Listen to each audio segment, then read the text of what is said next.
China has over 100 car companies, which is quite remarkable considering most countries have about 5 or 6 major car companies. But China?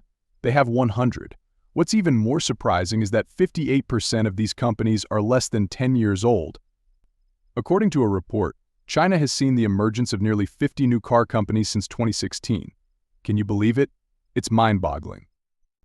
And it's not that these Chinese brands are third-rate companies. They have a brand that sells more cars than the revolutionary Tesla.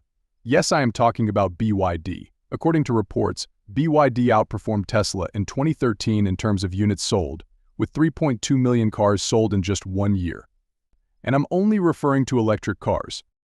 This is the story of just one Chinese brand. Collectively, China produces 28% of the world's cars. The Chinese are making so many cars, it's as if they're not being manufactured in factories but printed rapidly like newspapers. Now the question is, how did this happen? How did China achieve such dominance in the EV industry?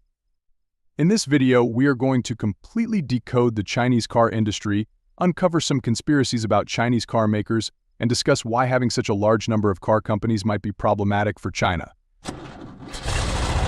Welcome back to MotorNation Explained. So let's get started.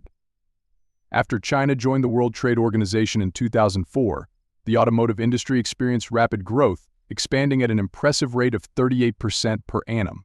This period marked China as a leader not just in cars but also in the export of automotive parts. In 2023, China surpassed Japan in car exports. Yes, Japan, home to Toyota cars that operate in diverse climates, has been outpaced by China. But don't think Chinese cars are just about numbers. Major Chinese car makers are producing exceptional electric vehicles with unique selling points. Take Dongfeng Mengshi, for example.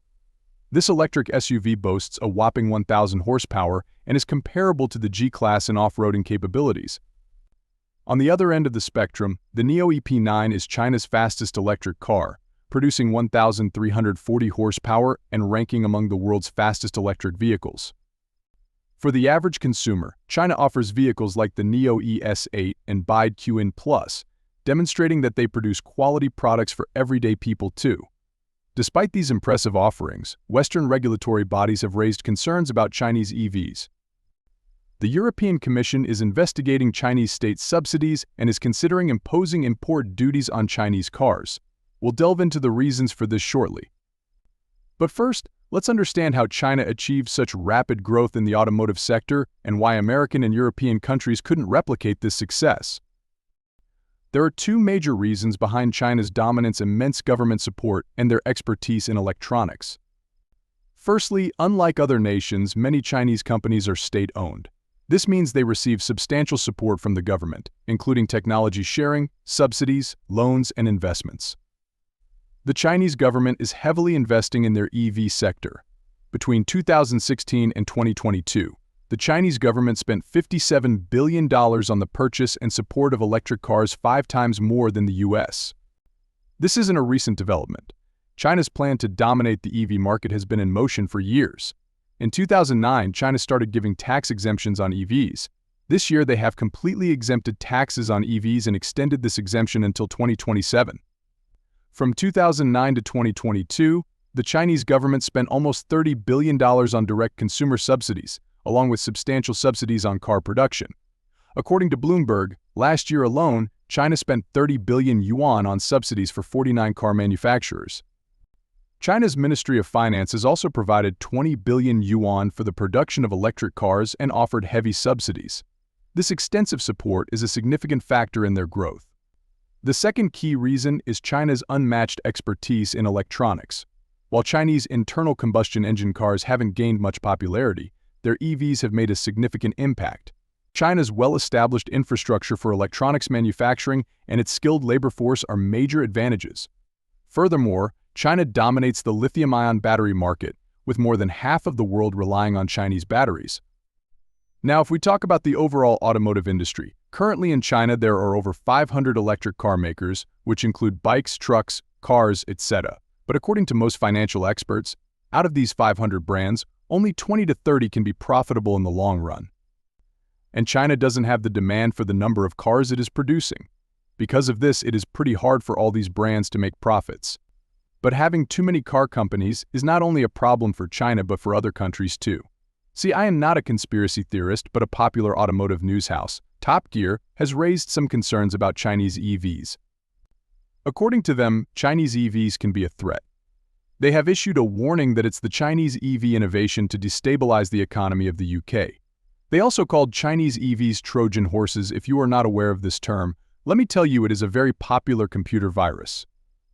The reason for them to use this term for Chinese EVs is that they believe that cars are being exported with spyware.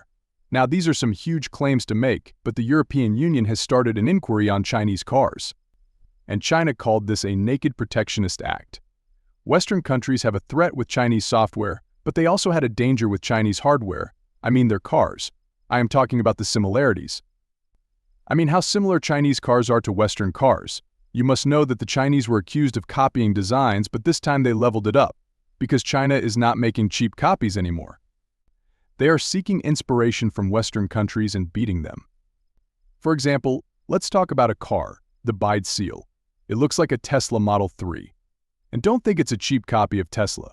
This car is better than Tesla in many aspects. It offers you many comfort features. It has 2 screens as compared to the one in the Model 3. Along with that, its central screen can go vertical from horizontal. And if you even talk about the overall interior quality, it looks much better than the Tesla. This is not all. Talking about the performance, CarWow had a drag race of these 2 cars and the Chinese EV beat the Model 3 easily. Now you must understand, Chinese car makers are making cars similar to Western cars, and also they are beating them in their own game.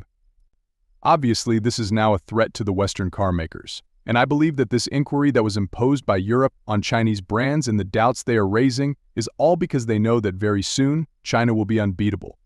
Chinese automakers are making many cars in terms of numbers, but they are also being accused of giving wrong sales numbers. Look at this picture. You can see different cars from Chinese brands catching dust in the yards. These are the unsold lots, and China is including these cars in their sales numbers. And all this is just a conspiracy. I can't say it's the truth, but I can say that China has been giving the world very tough competition. So, that's all for today, guys. See you in the next video. Until then, drive safe and stay safe. If this video added any value to your life, please like, share, and subscribe. Your support keeps me motivated to make more videos like this.